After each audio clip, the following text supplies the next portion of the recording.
প্রিয় দর্শক, আজ আপনাদেরকে নিয়ে যাচ্ছি সিরিয়ার রাজধানী দামেস্কের বাবু সগীরে।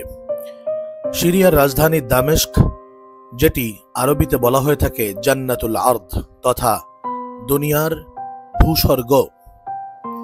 সাহাবায়ে কেরাম রাদিয়াল্লাহু তাআলা আনহুম আজমাইন যখন এই এলাকায় পদার্পণ করেছিলেন, তখন এর চারদিকে সবুজ, সুশোভিত, পল্লবিত, নদীর পাড়ে অবস্থিত এই শামের রাজধানী দামেস্ককে এর সৌন্দর্যে অভিভূত হয়ে এর নাম দিয়েছিলেন পৃথিবীর বেহেশত। প্রিয় দর্শক, আমরা আজকে আপনাদেরকে যে জায়গাটি দেখাতে নিয়ে যাচ্ছি তা হচ্ছে বাবু সগীর বা ছোট দরজা।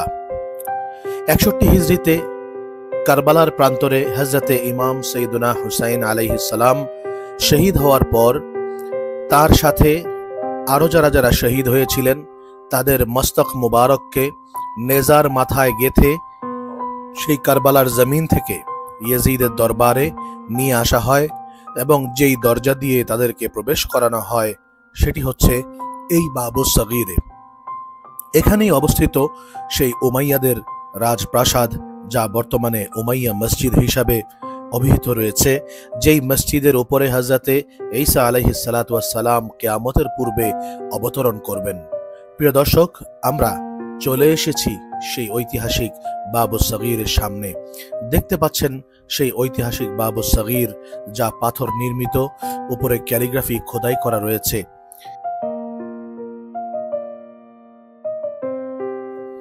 প্রিয় দর্শক, এই বাবু সগীর ফটকটি উমাইয়া যুগে খলিফা আব্দুল মালিক ইবনে মারওয়ানের সময় তৈরি করা হয়।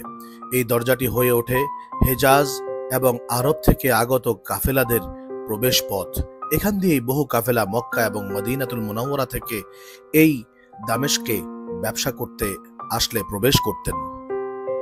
প্রিয় দর্শক, দাঁড়িয়ে কথা বলছি বাবু সগীর, যা সিরিয়ার দামেস্কের উপকণ্ঠে অবস্থিত অত্যন্ত ঐতিহাসিক একটি জায়গা।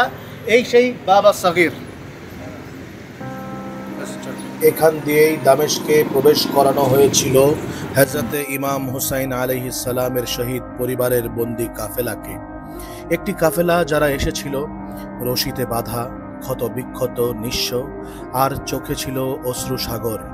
এই দরজার পাশে দাঁড়িয়ে আজও যেন শোনা যায় একটি বালিকার আর্তচিৎকার, ইয়া যাইনাব আইনা আখিয়াল হুসাইন।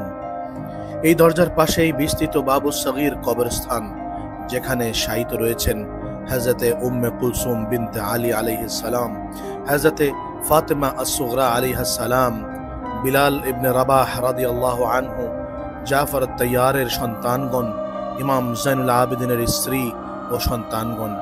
এই কবরস্থানে আহলে বাইতের নাম শুনলে হৃদয় কেঁপে ওঠে, কারণ প্রতিটি কবর যেন রক্ত দিয়ে লেখা এক একটি ইতিহাস।